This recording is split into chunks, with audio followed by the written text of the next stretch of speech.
So there's not one way to solve this problem. So what we have is a product of powers in the numerator of this fraction, and then of course we have a power down here in the denominator. Now, when you're faced with a problem like this in math, you're not done until you have your answer written without a negative exponent. So that is a pretty standard convention in math. You don't want to leave your answer with a negative exponent. So for example, if your answer is something like this, well, you are not done. So you need to continue to simplify until you do not have a negative exponent. But let's just talk generally about how we can approach this problem. Okay, so one thing we can do is multiply these powers right here and then get this to one power and then divide this numerator by this denominator. So that is one option. I'm going to show you how to do that in just 1 second. But let's take a look at another way we can approach this problem. So another thing that we can do is take this power in the denominator and move it up into the numerator. So now we have the product of three powers. Of course, I'm going to show you how to do that in just 1 second. And then lastly, what you could do is move these two powers down into the denominator and then multiply this product down in the denominator. So each one of these ways is a good path, but basically we're going to be using the same rules and concepts of powers and exponents. So let's take a look at this first way. So what we can do here is multiply these two powers in the numerator and get this numerator nice and simple, and then divide this answer by the denominator down here. Now I'm going to be talking about different concepts about powers and exponents, but the first thing that we need to make sure that you understand is the parts of a power and an exponent. But basically when you hear this term powers and exponents, we're really talking about two parts to a power. So let's take a look at something like this, 4 to the second power. Now this 2 up here is the exponent part to the power, and the 4 is called the base. The entire thing is a power. Now 4 to the second power means take 4 and multiply it by itself this many times. So this is going to be 4 times 4. Okay, so just want to get some nomenclature down here, because if you don't understand these terms and this kind of math vocabulary, you won't really be able to understand what's going on. So here we're trying to multiply two powers with the same base, and you are allowed to do that in math. Now the rule is the following: a to the m times a to the n is equal to a to the m plus n. Now this is just a fancy algebra way to express multiplying powers with the same base. But essentially, if your powers have the same base and you are multiplying two powers, all you need to do is add the exponents. So for example, if you had 2 squared times 2 to the fourth power, well, the answer here is going to be 2 to the 2 plus 4, or 6. And of course, this makes sense because 2 squared is what? That's 2 times 2. And 2 to the fourth is 2 times 2 times 2 times 2. So here we have 6 2's. So this rule checks out. Okay, so let's go ahead and apply this property of powers and exponents to the numerator. All right, so here we have 4 cubed times 4 to the negative fifth power. So because the bases are the same and we're multiplying, all we have to do is add the exponents. All right, so this is going to be 4 to the 3 plus negative 5. Now, of course, hopefully you know a thing or two about positive and negative numbers, but 3 plus negative 5 is negative 2. Okay, so our numerator here now is 4 to the negative 2 power, and our denominator is still 4 to the 7th power. All right, so now let's talk about division of powers. So the rule basically works similarly as the product rule, and that is a to the m divided by a to the n. If you are dividing two powers with the same base, the rule is you're going to subtract the exponents. And you're going to start with the numerator exponent first. So that's going to be a to the m minus n. Okay, so this is the rule when you are dividing powers with the same base. Let's take a look at a simple example. So 2 to the 6 divided by 2 squared. Now the answer here is going to be 2 to the 6 minus 2, or 2 to the fourth power. And this makes sense because 2 to the 6th power is what? Well, that's 1, 2, 3, 4, 5, 6 2's divided by 2 squared, which is 2 times 2. And you can see here we can cross cancel these 2's with these 2's up in the numerator, leaving us with 4 2's, or 2 to the 4th power. Okay, so let's go ahead and apply this rule to get our final answer. And again, you have to be careful with these positive and negative values. All right, so here we have 4 to the negative 2 power being divided by 4 to the 7th power. So we're going to end up with 4 to the negative 2 minus 7. All right, so you got to be really careful here. So 4 to the negative 2 minus 7 is, of course, 4 to the negative 9th power. Okay, so we are almost done, but again, you are not really done until you get rid of all your negative exponents. So now we're going to use another rule. All right, so here again, we've already talked about the product of two powers, how to divide two powers, and now lastly, I'm going to talk about how you deal with negative exponents. Are you struggling in math because of confusing lessons? Maybe the teacher's not showing you all the steps you need, or things are happening too fast. Well, there is a better way. So come on over to my math help program at tcmathacademy.com. There you'll find clear step-by-step instruction by me that will definitely make a huge difference in your math success. So make sure to check out all my courses by following the links in the description. Okay, so let's talk about how to deal with negative exponents.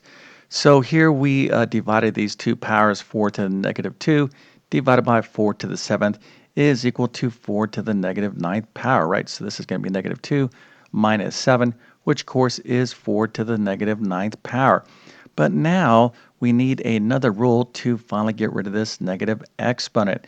So that rule looks like this. It's a to the negative n is equal to 1 over a to the n.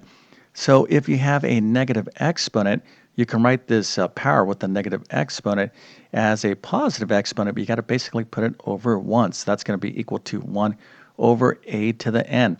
Now, I'm going to explain kind of an easier interpretation of this rule in just one second, but let's go ahead and apply it to this answer right here, or this part of the problem, 4 to the negative 9th. So all we need to do is get rid of this negative 9 exponent, and we will be done. Okay, so 4 to the negative 9th is going to be equal to what? Well, here we have a power with a negative exponent. So if we just follow the pattern and write 1 in the numerator and take this power and write it down in the denominator, but instead of a negative exponent, we're going to make it positive. So we're going to take this thing and write it in the denominator. So that's going to be 4 to a positive 9. Okay, so the final answer here is 1 over 4 to the 9th power. All right, so this is one way to get the right answer. And if you did get this right, I definitely have to give you a nice little happy face and an A+. That is fantastic. Okay, so there is different approaches here to get the same answer. So this is one kind of path you could take, but let's take a look at these other two paths that are equally as good. So another way we can do this problem is take this power and move it up into the numerator and then multiply all three of these powers. So the way we do this is essentially use that rule for negative exponents. But this rule right here, a to the negative n is equal to 1 over a to the n, there is a better interpretation of this rule. Okay, so this is the rule, but I'm going to give you a simpler way to think about using this property of powers and exponents to solve problems like this. Okay, so effectively what this rule is stating is that if you take a power in a fraction, okay, so like right here we have a numerator and a denominator, but let's just take this power right here.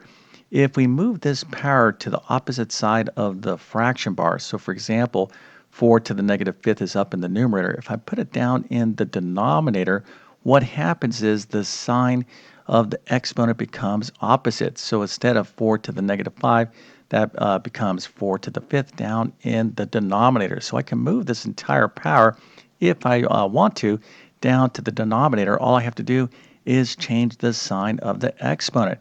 So here, for example, 4 to the 3rd power, I can move this whole thing down to the denominator, and that would be 4 to the negative 3 power. Likewise, I can take this 4 to the 7th and move it up into the numerator. This is going to become 4 to the negative 7th up into the numerator. So you can move powers and exponents to either side of the fraction bar. All you have to do is change the sign. Okay, so this is going to be really useful here because here I have two powers up in the numerator, but if I want to move this up into this 4 to the 7th up into the numerator, so I can multiply all three powers, well, I can, and that is going to be 4 to the negative 7th power. Okay, so now this is the problem. All right, so we have 4 to the negative 7th times 4 cubed times 4 to the negative 5th power. So the rule here is the same. If we're multiplying three powers with the same basis, all we have to do is add the exponents. So here we have negative 7 plus 3. That's going to give us a negative 4 plus a negative 5.